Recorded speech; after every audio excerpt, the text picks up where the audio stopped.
I'm gonna say it, the CrossFit community sucks. Well, it's not clickbait.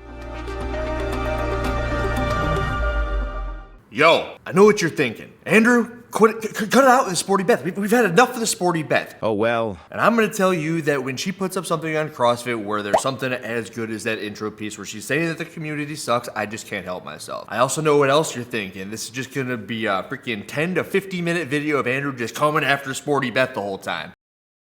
I'll let you know that you're wrong. Oh, well. Because you're going to have to wait a little bit, somewhere towards the back end of this thing. I actually agree with her pretty heavily on something for once. Wow. And somewhere right in the middle, there's an interesting thing about opinions. I'm going to quit edging you. Let's just listen to it. I've been doing CrossFit for over 7 years, and it is undeniable that there's been a rapid decline in the culture within CrossFit. 7 years. Well, I've been doing it since 2013. I was also an affiliate owner, and I can tell you that it's pretty similar, and I don't really know what she's talking about. She put up some comments on the screen over here. I see something from Ortega. Also, coincidentally enough, they're all men. But in my tenure of being in the CrossFit community, which has been everywhere from an athlete to a coach to an affiliate owner to now a YouTuber, it's pretty standard. But what is she going to say about these hate comments that she reads? Because it isn't happening in the affiliates. It isn't happening interpersonally. It's happening internetally. With the hate comments, the trashing of athletes, we see so much of it in the comment section. There it is. It's all about the comments section. It isn't happening in person. Admittedly, I don't know this, but I don't take Sporty Beth as the type of person who gets out much. Probably spends a lot of time clicking around on her cell phone, reading all these comments. And if that's your perception of what it's like to be in the CrossFit community, then yeah, it's probably not the greatest thing in the world right now. But every time I go into an affiliate, it's like the greatest thing ever. Everyone's super nice. And everybody has become an armchair judge. Hey, remember the armchairs? You freaking armchairs? Leave my armchairs alone, Beth. Everybody has an opinion on everything. There it is. That's the interesting part, because if I go to her YouTube, I think she's just the opinion capital of the United States of America. I should say Europe, England.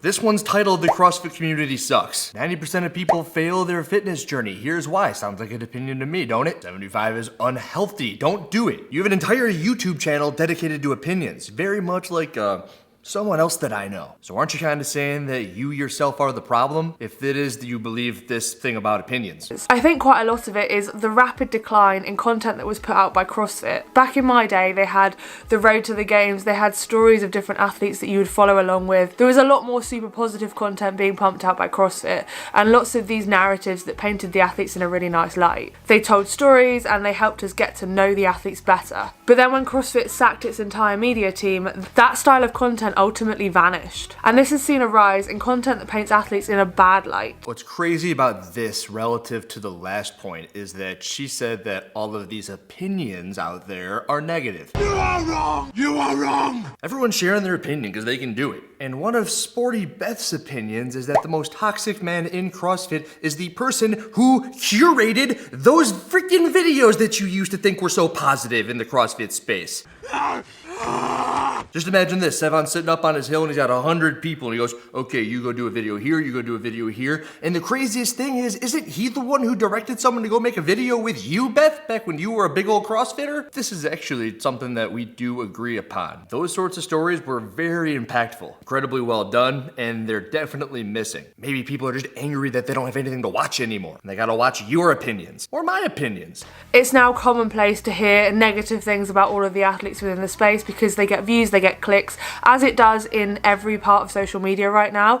Negativity drives engagement, and a lot of people really don't care the damage that that might be doing to the athletes within the sport and the community as a whole. I'm gonna use something outside of the CrossFit space to prove a point real quick. If you guys don't know, Tyson Bagent is the current starting quarterback on the Chicago Bears, just because he's number one on the depth chart. Before that point in time, Justin Fields was the starter, and he had been for 3 years. These are professional athletes that we're talking about, and when we look at Justin Fields, there was kind of a divide. There were people who thought that he was the best thing since sliced bread, and then there were people who were like, he's only won 9 games in 3 years. He's freaking terrible. All he can do is run. He can't get past his first read. And if you did any sort of research on him, go to any comment section, everybody is just, Justin Fields sucks. Oh my God, he's the greatest. It just happens in sports, all right? So you did have a good point. CrossFit media should be doing something the same way that the NFL puts on the football games. CrossFit used to put on the football games. I'm not talking about the CrossFit games. I'm talking about the media in relation to the athletes. You get to know Justin Fields, and then when he has a terrible game, then everybody comes at him, and it's just the nature of the way things work. And by the way, don't think that I didn't notice the Danny Spiegel thing right there, because you brought up the negativity breeds engagement, and you're well aware what brings engagement, because every single reel that you put up in your YouTube shorts, you're wearing a freaking nothing.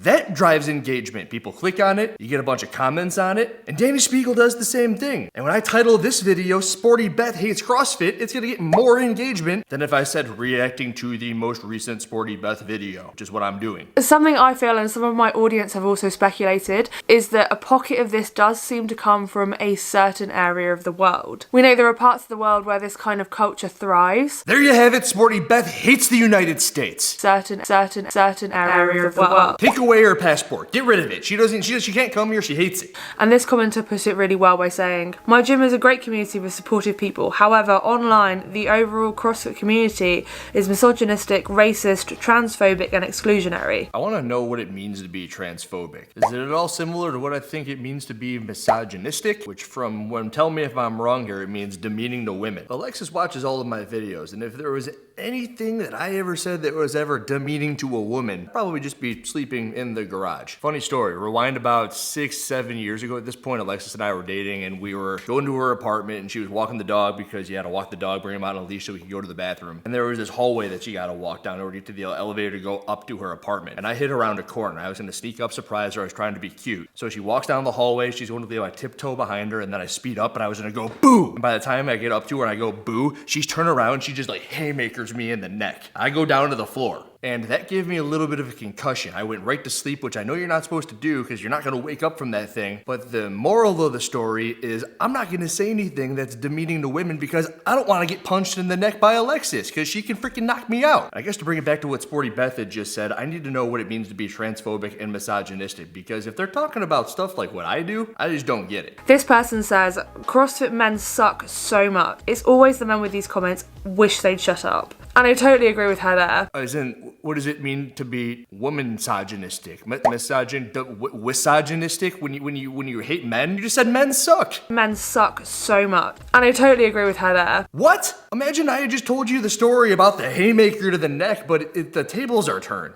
She's a misogynist with a W. 99.9% of the hate comments that I get are from men, and I don't really know what's wrong with the men in the fitness space, why they feel the need to lash out. I'll tell you what it is. I remember back when the Open mattered, there would be a couple of men who put their scores, and every once in a while you'd see it's like, oh, so-and-so put their score up, and this is a well-known athlete, and they got nothing to hide. I'm not saying that women have anything to hide, but there's like a secretive component to the woman. The years were like 2015, 16, 17, which mind you was before Sporty Beth had even entered the CrossFit space, and all the females on my team or in my affiliate were like, where are all the women's scores? Where are they? And after a while, you figure out that the chicks just want to keep everything super secretive. They're not going to say anything. It's just kind of the nature of the chick. If we women seem sneaky to you, it's because we don't want you to know something. Usually, why we don't want you to know some things are because some guys overreact to some situations and they get mad, jealous, and not sexy. Between you and me, I've made a video or two that are 100% Alexis driven. It's probably why a lot of the women really, really like them. It's like, one of us, one of us, one of us. You know the scene from My Robot? I can only speculate that this pressure to be hyper masculine is causing a lot of men to bottle up their anger, and then they lash out at people online, which is never okay. They should be holding themselves accountable.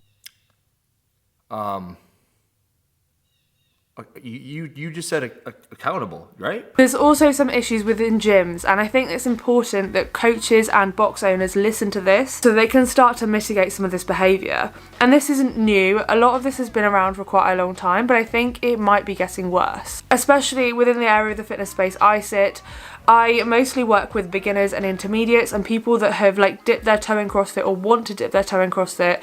Some of them continue, some of them don't. And a lot of the reasons why people say that they've left is due to clickiness, elitism, and not being inclusive. No, she said something in there. But I think it might be getting worse. I think it might be getting worse. At the end of this video, she's got a chart, a graph, and I've made my own graph. We're gonna compare these graphs. But she's got this entire video on this topic, and she's going to, at at this point say, I think, I have no evidence, I feel, I only work with these people who I know online. You can do better than this, Beth. I've also heard people talk about bitchiness, and competitiveness, and cliques forming within the gym. People that laugh at others for having a lower ability than them, which is horrible. I've never seen this, admittedly. You know, when I was younger, and I've said this before, I was a little chunky kid. And I remember we'd go to the pool, and I'd wear a t-shirt into the pool. As I reflect on that instance, there was not one person who ever said anything about the way that I looked. It was all me. I wore a shirt because I thought people thought were gonna make fun of me, not because anyone ever made fun of me. And I think something very similar might happen at a CrossFit affiliate. Like, no one actually goes and laughs at anybody. You might feel uncomfortable doing something, like you don't know how to use a barbell, or you're doing something and you're kind of thinking everyone's looking at you, but no one's looking at you. And if anybody is looking at you, they probably just want to help. And competitiveness when it comes to leaderboards.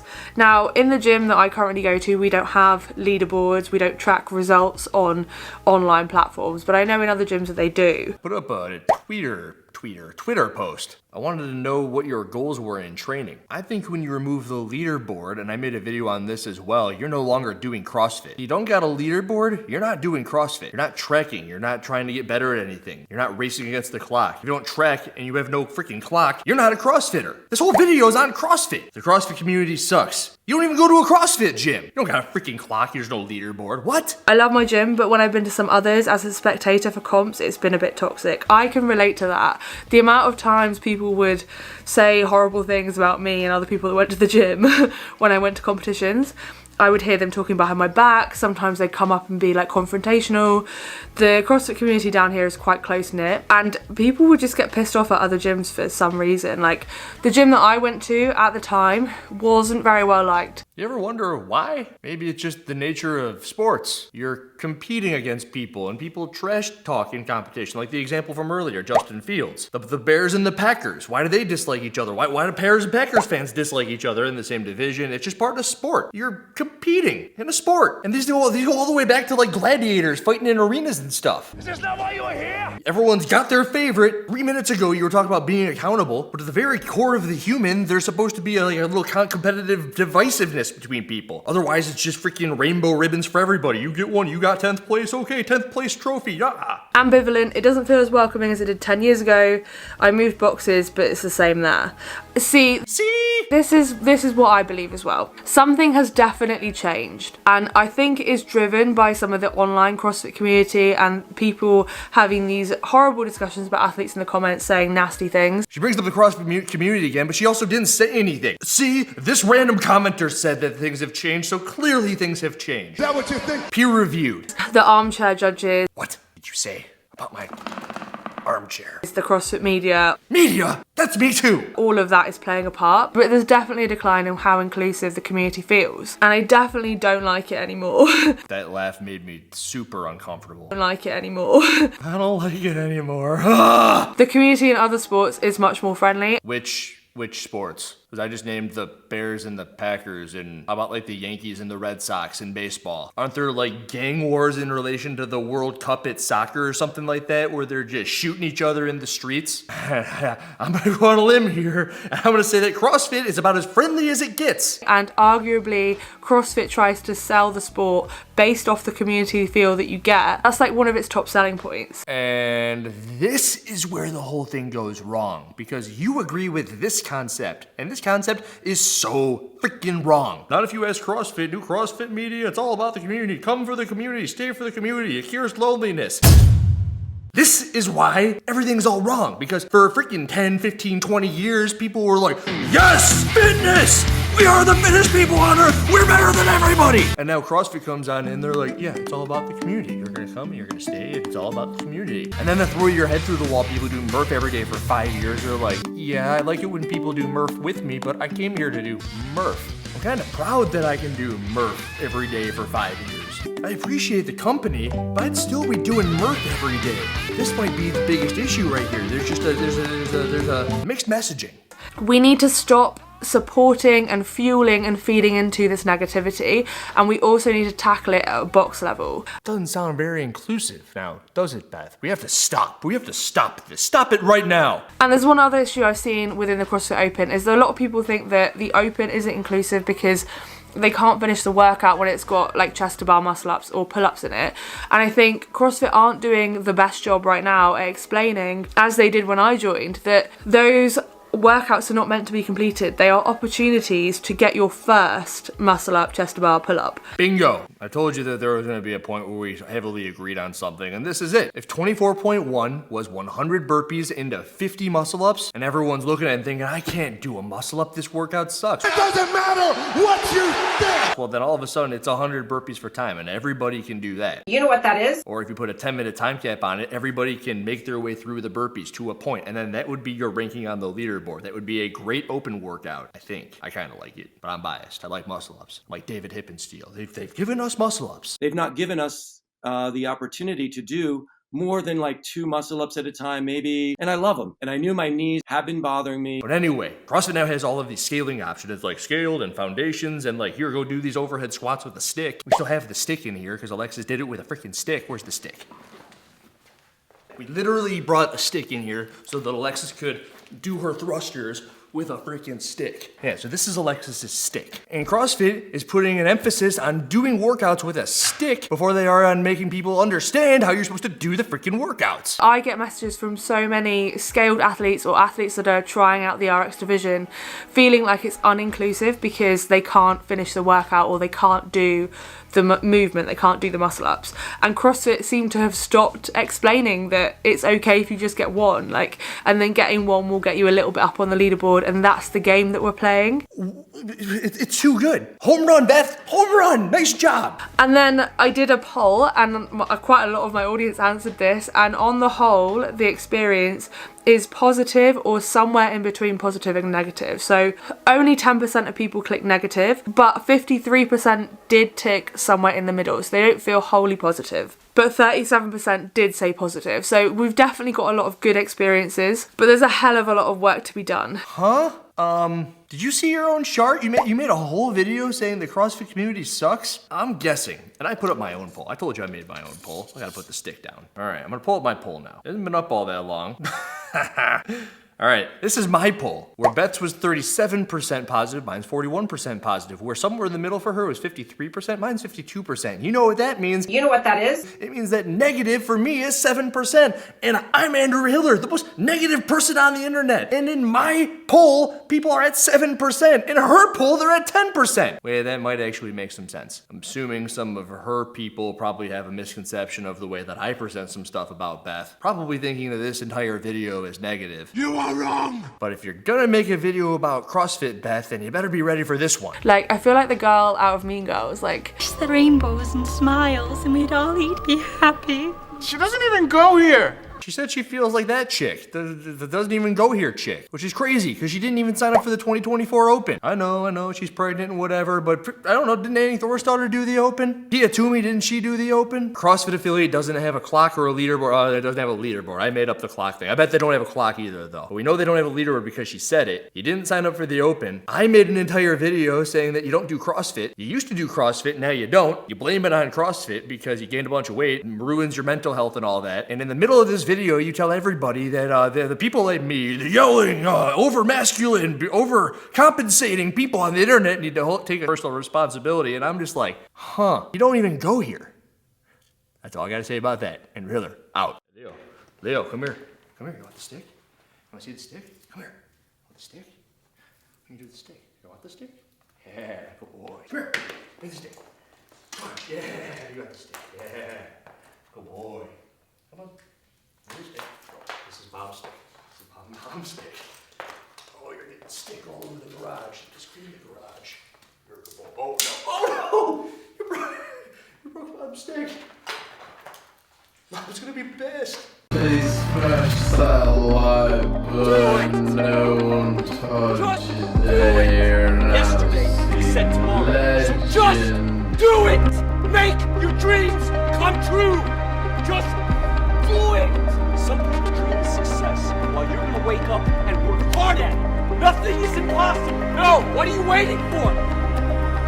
Do it! Just do it!